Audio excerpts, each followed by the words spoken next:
All right, y'all. May peace and power elevation be to you guys on this late night. And this your girl Tiffany coming through live in effect right here on Facebook and live from YouTube. So if you're on my channel, please go ahead and subscribe to the channel. If you haven't, if you're on Facebook, you can go ahead and share my Facebook page. And if you want to support what I'm doing, you can go ahead and hit that cash app, $tip world, if you want to support what I'm doing. All right, so tonight we're gonna do this video about a former Republican, right, who was running for president. He died yesterday because it's midnight where I'm at. So he recently passed away on July 30th of 2020, and that's Herman Cain. So he died at the age of 74 due to COVID-19. All right. And so yeah, we're gonna look at his life and his legacy and what he has done. So I want to show you guys who Herman Cain is.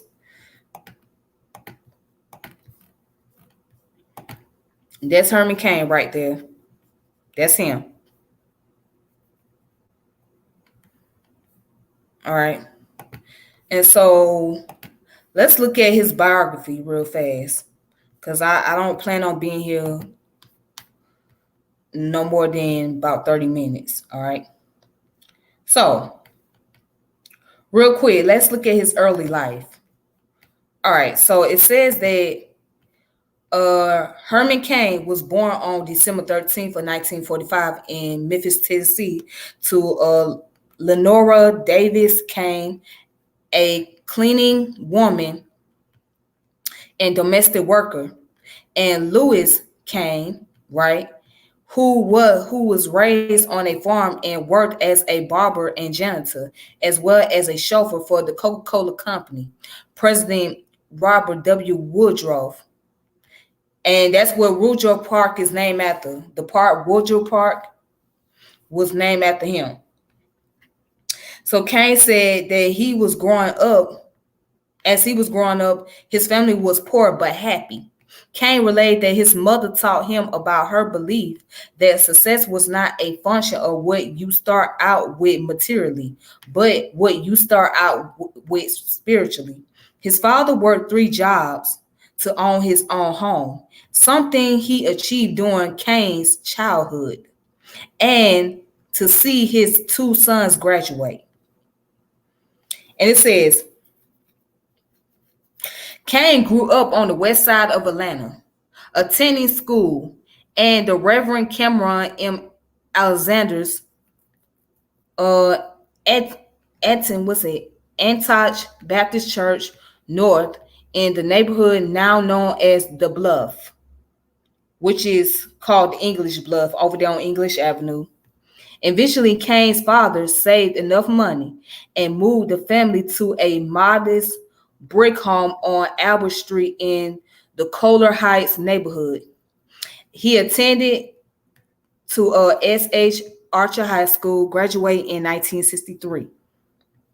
All right, and then this is his educational background. In 1967, Cain graduated from Morehouse College with a Bachelor of Science in Mathematics.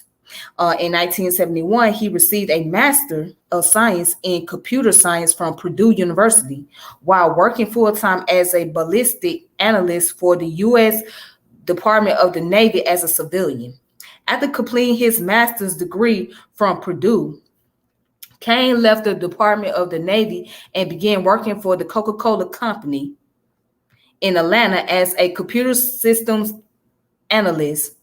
In 1977, he moved to Minneapolis to join Pillsbury, soon becoming director of business analysts in its restaurants and foods group in 1978. So Cain was coming from a background of poverty, right? He was born in Tennessee, was raised in Atlanta. His father worked 3 jobs. Mother worked 2 jobs. So they did what they could to make sure that he had a substantial life, right? And he was able to go to school and get a degree in Bachelor of Science in Mathematics, Computer Science, and also worked for the U.S. Department of the Navy. And he also did computer systems at the Coca-Cola Company in Atlanta. So, yeah. So he pretty much made it from the hardship to being able to work in corporate America and having a degree in dealing with Bachelor of Science. So he did pretty decent. Now, check this out. It says Burger King and Godfather's Pizza. At the age of 36, Cain was assigned in the 1980s to analyze and manage 400 Burger King stores in the Philadelphia area. At the time, Burger King was a Pillsbury subsidiary. Under Cain, his region posed strong improvement in 3 years, according to a 1987 account in the Minneapolis Star-Tribune. Pillsbury, then President Wayne Wallen, said he was an excellent bet. Herman always seemed to have his act together. At Burger King, Cain established the Beamer program, which taught our employees, mostly teenagers, how to make our patrons smile by smiling themselves. It was a success. Within 3 months of the program's initiation, the sales trend was moving steadily higher. And then it also mentioned that Cain's success at Burger King prompted Pillsbury to appoint him president and CEO of another subsidiary, Godfather Pizza. On his arrival on April the 1st, 1986, Cain told employees, "I am Herman Cain, and this ain't no April Fool's joke. We are not dead. Our objective is to prove to Pillsbury and everyone else that we will survive." Godfather Pizza was performing poorly, having slipped in ranks of pizza chains from third in 1985 to fifth in 1988. Under Cain's leadership, Godfather's closed approximately 200 restaurants and eliminated several thousand jobs, and by doing so, returned to profitability. In a leveraged buyout in 1988, Cain, executive vice president and COO Ronald B. Galton, and a group of investors bought Godfathers from Pillsbury. So he moved on up to becoming a CEO and president, right? He started being president at Burger King. Then he became a CEO of Godfather's Pizza. And then let's see what else he done did. And under here it says Federal Reserve Bank of Kansas City and National Restaurant Association. All right. Cain served as chairman of the board of the Federal Reserve Bank of Kansas City, Oklahoma branch from July the 1st of 1989 to December 31st of 1991. He became a member of the board of directors of the Federal Reserve Bank of Kansas City in 1992. He served as a deputy chairman from July the 1st of 1992 to December 31st of 1994. And then as its chairman until August 19th of 1996, when he reassigned to become active in national politics. All right. So Cain left Godfather's Pizza in 1996 and moved to the District of Columbia from 1996 to 1999. He served as CEO of the National Restaurant Association, a trade group and lobbying organization for the restaurant industry, on whose board of directors he had previously served. Cain's lobbying work for the association led to a number of connections to Republican lawmakers and politicians. Under Cain's leadership, the association lobbied against increase to the minimum wage, mandatory health care benefits, regulation against smoking, and lowering the blood alcohol limit that determines whether one is driving under the influence. Okay. So I have a little critique right here. Why would they be lobbying against the increase of minimum wage? and mandatory health care benefits. That's the part that I have a question on. And also about lowering the blood alcohol limits. Why? I mean, those things are important, right? Because if you have workers that's working for you and they're paid minimum wage, they cannot really afford the health care. So it's only fair that the company pay part of the health care or part of the benefits, whereas the employees can pay a lower percentage of it, right? So I don't understand why would they lobby against that. That's the part, to me, that's stupid. But let's go on.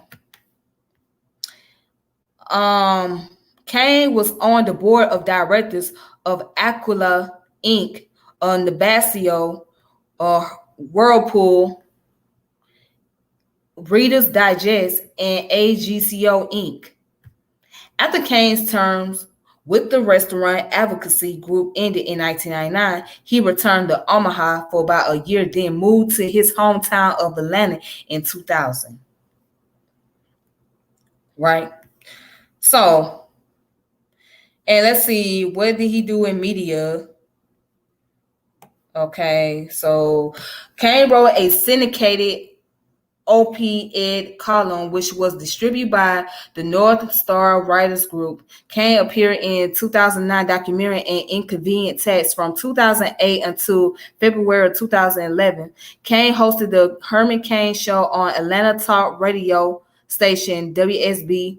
Right on January 19, 2012, Cain began working for the WSB again by providing daily commentaries while occasionally filling in for Erickson and Neil Bruce. Okay, and it says on October the 1st of 2012, Cain began writing weekly online columns for the media organization Newsmax in a series titled 999 to Save America. Cain took over Bruce radio's talk show on January 21st of 2013. Upon Bruce's retirement, the show was dropped from the Westwood One radio network in December of 2016 in the favor of Chris Plain's show, but continued to air in limited syndication through WSB owners Cox Radio. And then it says on February 15 of 2013, Fox News Channel announced Cain would join the network as a contributor. In March 2019, Cain was a panelist on a Walter's World episode. All right. So far, he got into the radio business in Atlanta, doing radio shows, and he also wrote columns as well.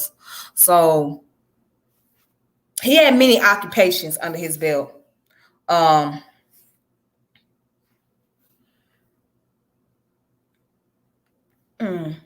So let's see what else he did. Let's see his recognition. Okay, let's look at his recognition. So Cain received the 1996 Horatio Alger Award and was bestowed with honorary degrees from Creighton University, Johnson and Wales University, Morehouse College, and the University of Nebraska-Lincoln, the New York City College of Technology, Purdue University, Suffolk University, and Tagaloo College. Wow. Then former Secretary of Housing and Urban Development, Jack Kemp, referred to Cain as the Colin Powell of American capitalism. Kemp stated that Cain's conquest won't be counted in terms of countries liberated or lives saved, but in those things that make life worth living, expanding opportunity, creating jobs, and broadening horizon, not just for those he knows, but through his example for those he'll never meet. Wow, but he received a lot of honorary degrees from multiple universities. And now that's very rare, especially somebody that's African American to receive a lot of honorary degrees from multiple colleges. It's very uncommon. But let's continue with more information. So, possible nomination to the Federal Reserve Board. On April 4th of 2019, President Donald Trump said that he intended to nominate Cain to the second of the two vacant seats on the Federal Reserve Board. Assessing the possible nomination, news publication reviewed Cain's sexual misconduct allegation that preceded his withdrawal from the 2012 presidential election. Cain acknowledged that the nomination process would be more cumbersome for him due to his unusual career. He initially stated that he was not considering withdrawing his name from consideration for the seat. After it appeared likely that he would not receive enough votes to support his confirmation, Cain withdrew on April 22nd of 2019. So he was going to run for president, right? And he just went on ahead and withdrew because of all the allegation. Black Voices for Trump. In the 2020 election cycle, Cain was a co-chairman of Black Voices for Trump.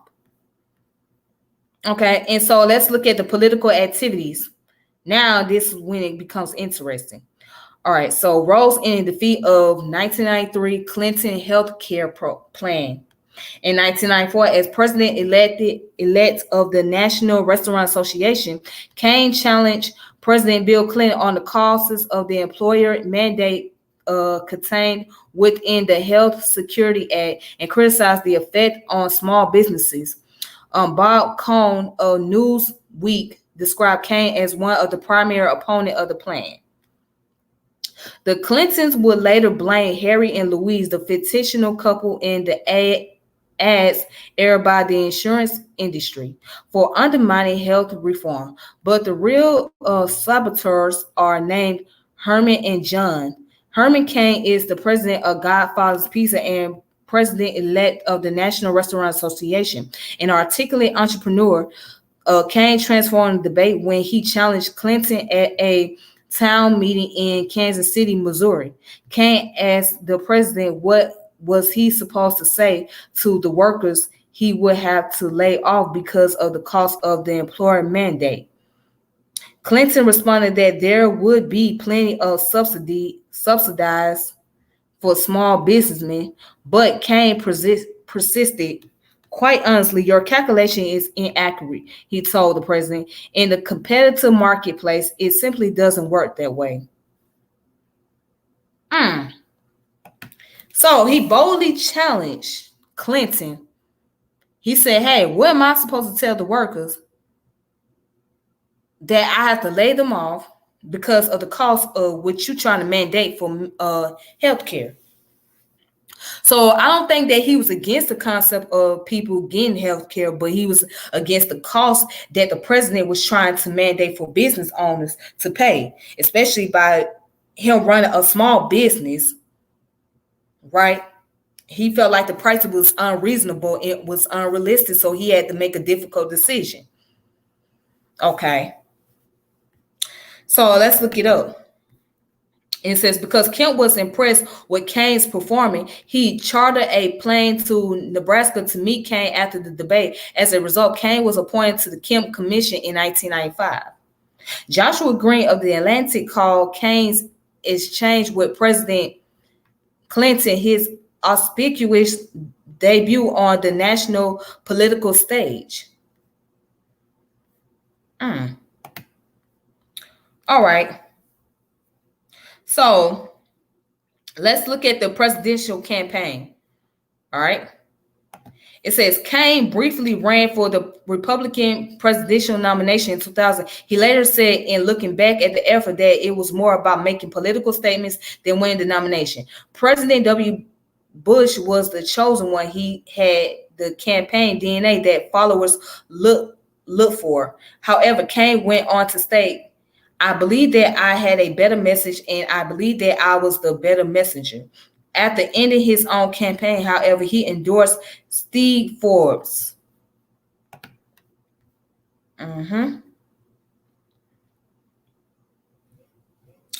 So let's go down to where it says he was running for a Senate campaign. All right. So in 2004, Cain ran for the U.S. Senate in Georgia and did not win in the primaries. He was pursuing the seat that came open with the retirement of Democrat Zell Miller. Cain sought the Republican nomination facing Congressman Johnny Atkinson and Matt Collins in the primary. Collins tried to paint Cain as a moderate, citing Cain's support for affirmative action program, while Cain argued that he was a conservative, knowing that he opposed the legality of abortion, except when the mother's life is threatened. Cain finished second in the primary with 26.2% of the vote, ahead of Collins, who won 20.6%, but because Atkinson won 53.2% of the vote, Atkinson was able to avoid a runoff.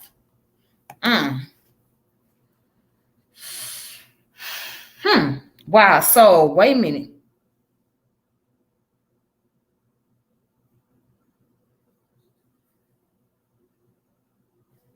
So he lost that seat as a Senate. Okay.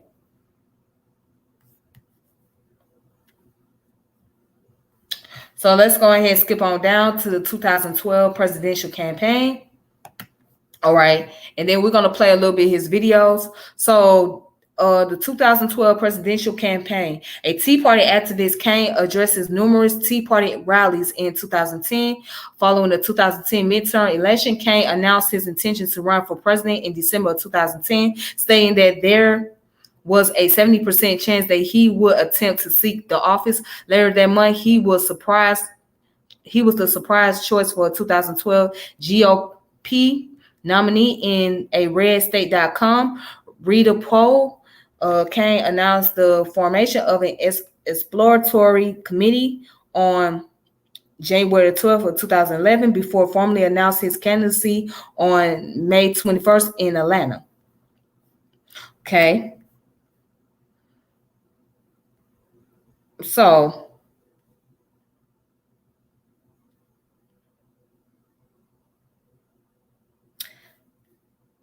all right. So let's look at the end of his campaign. So in the late October of 2011, Politico reported that Cain had been accused by two women of sexual harassment and misconduct during this time as a CEO of the National Restaurant Association in the late 1990s. Two other women made additional harassment accusations later on. Cain acknowledged that the restaurant organization made financial settlements to the complainants. Of the four women, two of them came forward publicly, Sharon Balik and Karen Kozishar, or however you say her last name. On November 28th of 2011, Cain asserted that a woman named Ginger White claimed to have an affair with him and that the allegation was not true. In an interview with White, which aired on the same day, she stated that the affair lasted 13 years and ended right before Cain announced his presidential campaign. On November 30th of 2011, Cain denounced the allegation of sexual harassment and adultery at an event in Dayton, Ohio. All right. And on December 3rd of 2011, Cain suspended his campaign. The sexual harassment claims were widely considered responsible for the sharp drop in his poll number, according to a Pew Research Center report on December 21st of 2011. Cain was the most covered candidate among the Republicans during that year. All right. So okay, so let's look at the State of Union response. All right. So for President Barack Obama on 2012 State of the Union address, the Tea Party Express chose Cain to give its second annual response. After Indiana Governor Mitch Daniels gave the official GOP response, Cain delivered his speech at the National Press Club. The speech was streamed live on the Tea Party Express website. Cain referred to Obama's address as hog hodgepodge of liberal ideas, adding that there were no big ideas that would impact job growth and no big ideas that would stimulate economic growth in this country. Mm-hmm. All right. Okay, so let's look at his personal life.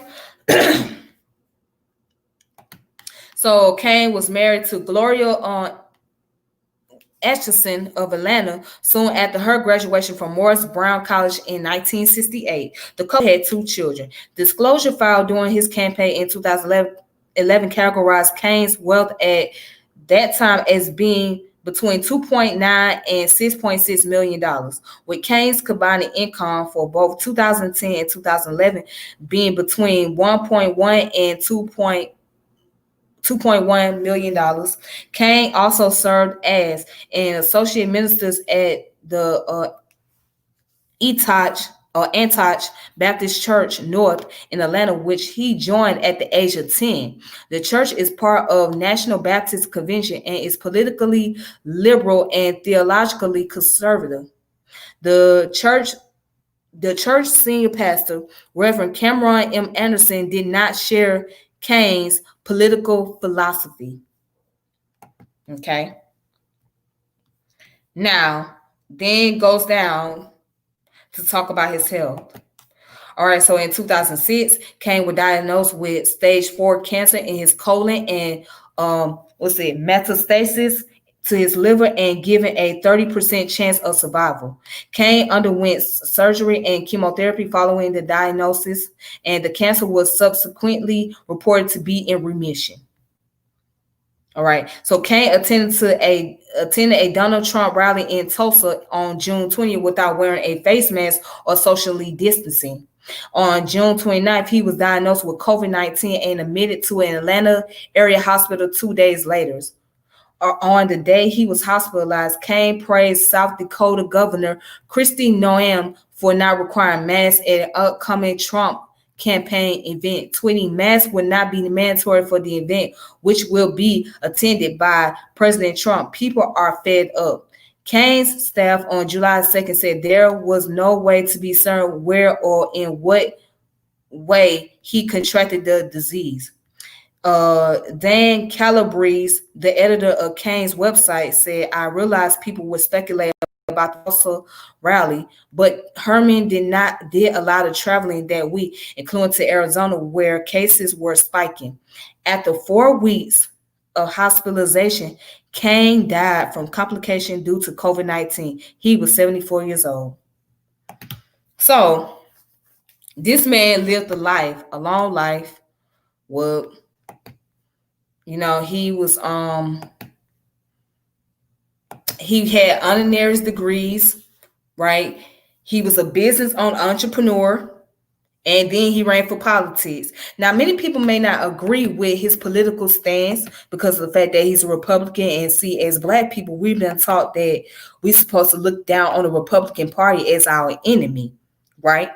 Instead of looking at political views and understand what views that each individual stand on, we supposed to just assume that because somebody's automatically a Republican, then they of the devil, while if somebody is a Democrat, then they're automatically good. And that's not always the case. That's not how it always works. You know what I'm saying?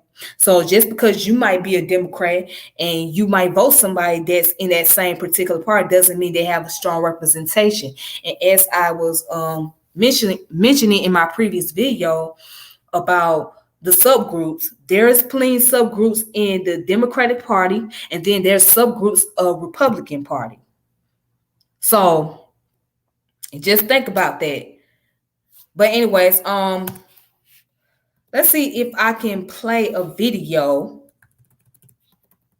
of Herman Cain's campaign.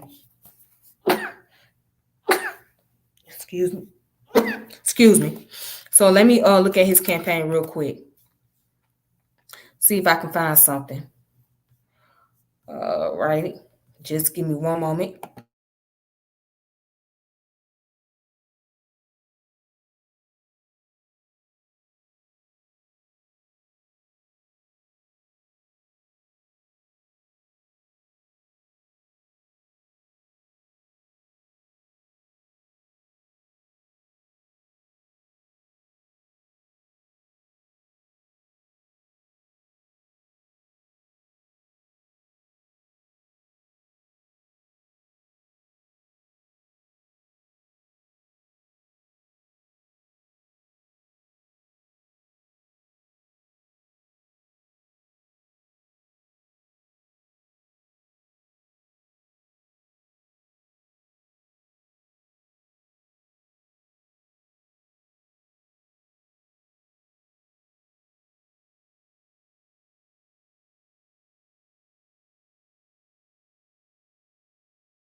Okay, so there's a video honoring Herman Cain. So let me see if I can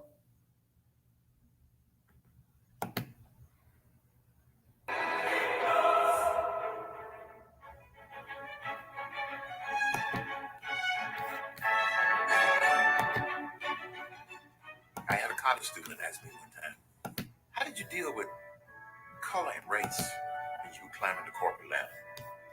My answer, I didn't. Let them deal with it. I didn't focus on that. I didn't have time.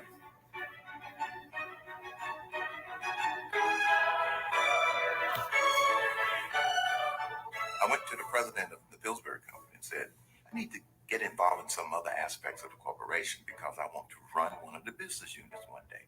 So he said, we need a lot of leadership in Burger King. You have to go and spend 2 weeks at Whopper College. There really is a Whopper College in Miami. I graduated summa cum laude. I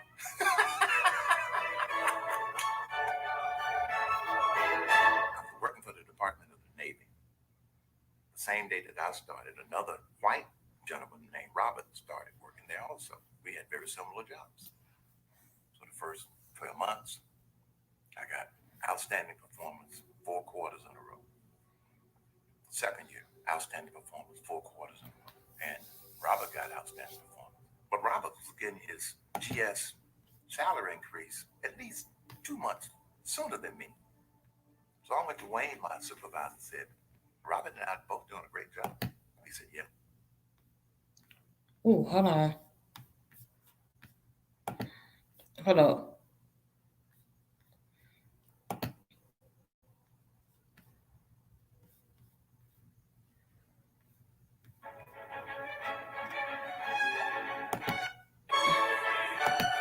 Got outstanding performance 4 quarters in a row.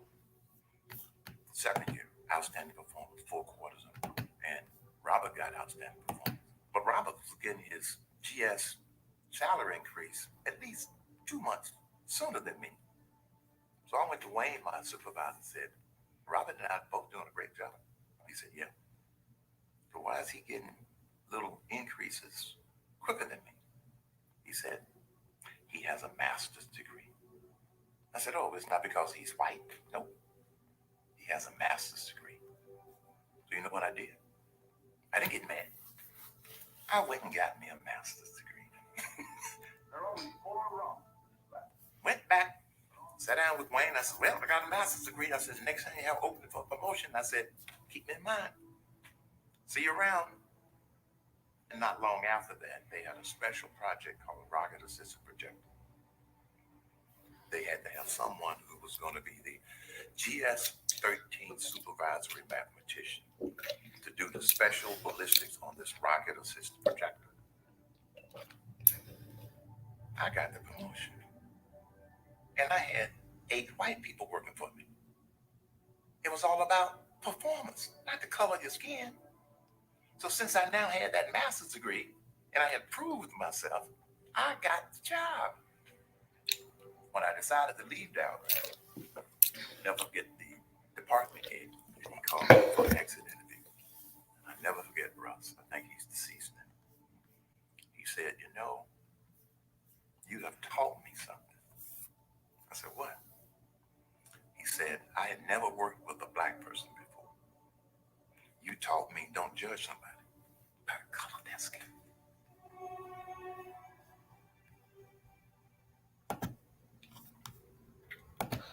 Okay. So that's the legacy of Herman Cain. Um, as you can see, unlike many black people, right, that dealt with the struggle of racism, and the only thing they can really see is color and understand color. With him, he didn't allow the concept of race to interfere or to stop him from progressing. Now, that doesn't mean that he didn't have to deal with racism, because he dealt with it, but I mean, he know that racism exists, but he just didn't allow it to affect him and control what he was trying to do and the goals that he was trying to reach. So, with that being said, um, I didn't know much about this man myself. I didn't really look too much into his political views. I seen him on and off, and I heard a lot of criticism about him. But anyway, excuse me. But anyways,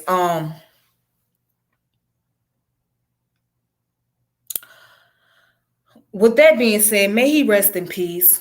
And may he be with the ancestors. May those who came before him be the guide and protect him.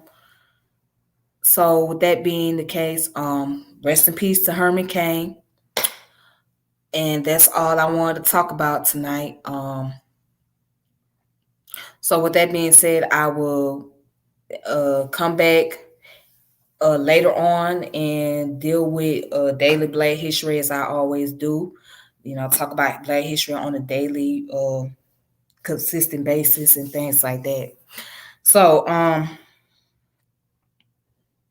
other than that, let's take it easy, you guys, and be safe out there. And also, make sure you check out Team Osiris channel. If you haven't, check out the Team Osiris Rises and Team Osiris regular channel. It's still on YouTube, so please make sure you guys do that. And also, make sure you check out my brother Ngozi. He's doing big things. He did an interview with Killer Priest. So that's fantastic. So with that being the case, you guys, until next time, please be safe. Please take this COVID-19 very seriously because it's really not a joke. So for those of you that think it's a joke, it's really not. So take it seriously. Until then, thank you guys so much. May peace and power elevation be to all of you. And I will talk to you guys later. All right. Thanks.